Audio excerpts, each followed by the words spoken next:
Hello and welcome to the video on genre. Now, it's a lovely sounding word, and I think what might help you to remember what it means is if you think about where it comes from. Now, genre, the etymology of the word, and remember etymology, I'll change colour again. Etymology just means the origin of the word or where it came from. Now, the etymology of the lovely sounding word genre is, as you may be able to guess, French. And the French word was exactly the same. It was just spelt genre, and it meant kind, the sort, the style of anything, literature, art, music, etc. And it came from the same, this may help you remember it came from the same root word as gender. And obviously we use gender to make groupings out of human beings.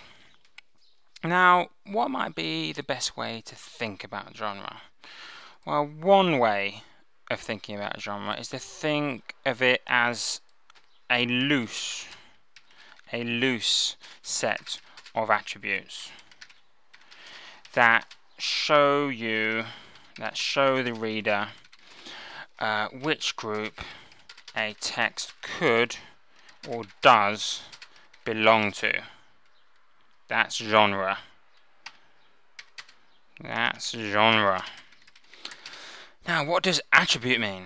It's a great word, really useful to remember. An attribute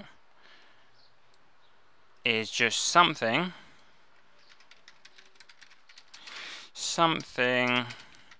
used for description or to mark out.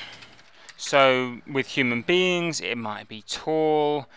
An attribute might be that the person's tall or handsome or clever or anything like that. With a text, the attributes of a text might be that it's long or that it's boring or that it's very formal, or all of those are attributes. But what are types of genre? Give examples of genre.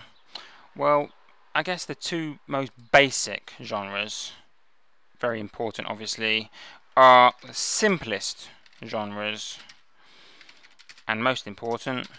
Well, I won't write most important, it's up to you to decide if they're important or not, but the simplest genres are fiction and non-fiction. Now, while we're on the subject of fiction and non-fiction, how would you best decide whether a text was fiction or non-fiction? Well, with non-fiction,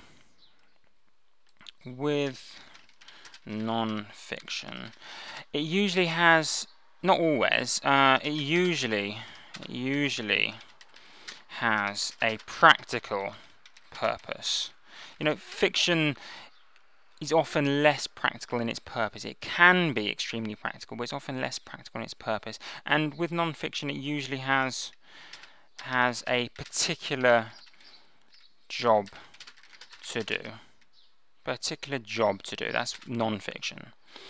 But there are genres, obviously, that you may have be more familiar with as genres, and they might be, for example, action is very familiar to most people. Action. Also, science fiction is most popular, I'd say, probably. Action, science fiction, fantasy.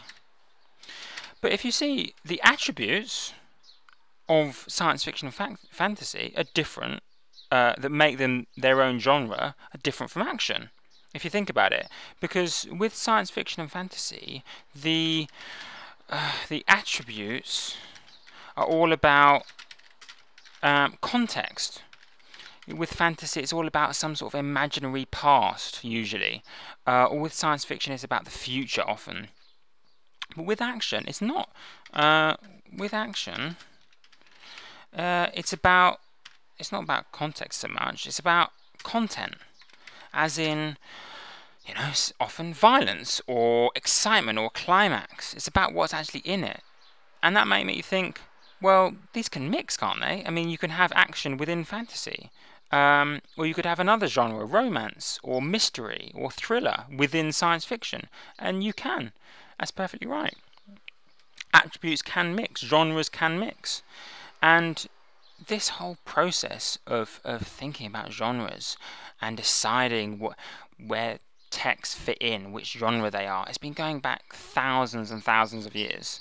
The first really famous people to do it are these two Greek dudes. Two Greek guys, Plato and Aristotle. And that was, this was 2,500 years ago. So this whole process this whole process of thinking about genres, you're not the first to have to find out about groupings and which grouping a text is. It's been going on for ages. But I'll say again, genres aren't always that strict. Sometimes they are. Often with newspapers or with non-fiction, it's a lot more strict. But sometimes you can mix genres. Even better, you can create genres. Create your own genres. Create your own genres. And you can defy, which basically means disobey, break the rules. You can defy genres. So you can mix genres, you can create your own genres, you can defy genres. So what's a different way of thinking about this? What's another way of interpreting all of this? Well, I'll give you an image to try and show what I mean. And this image is basically trying to say, I'll draw a line. Let's just take this bottom pair of glasses as the author. The author can put on these glasses if they want. They can, well, the authors can think about genre and shape their texts based on genre. But they don't have to. They don't have to if they don't want to. And similarly, readers can put on these glasses and think about text through genre. Think about text through genre. For example, you might go to a store and go to the fantasy section and buy a book based on the fact that it's part of the fantasy section. You're buying the book based on its genre.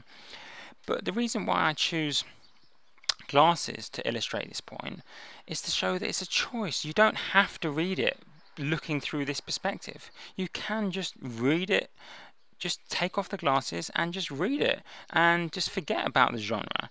The genre is a choice often. It's a perspective through which to look at things. So to kind of sum up, when you see genre or when you want to write about genre or argue or persuade or just talk in general about genre, you can think about it as a kind or a sort or a style.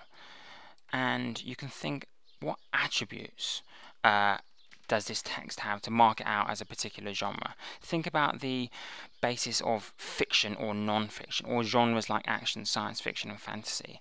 And the fact that genres can often be based on context, but they can be based on content as well. And also think about the fact that it's an option. You can choose to see things through their genre, or you can choose to take off the glasses and see things just as they are. And so too can authors. That shouldn't be an apostrophe there. That should just be authors. The authors can think about their genre when they make their work, but they don't have to. So anyway, I hope all of that just helps a little bit in thinking about genre.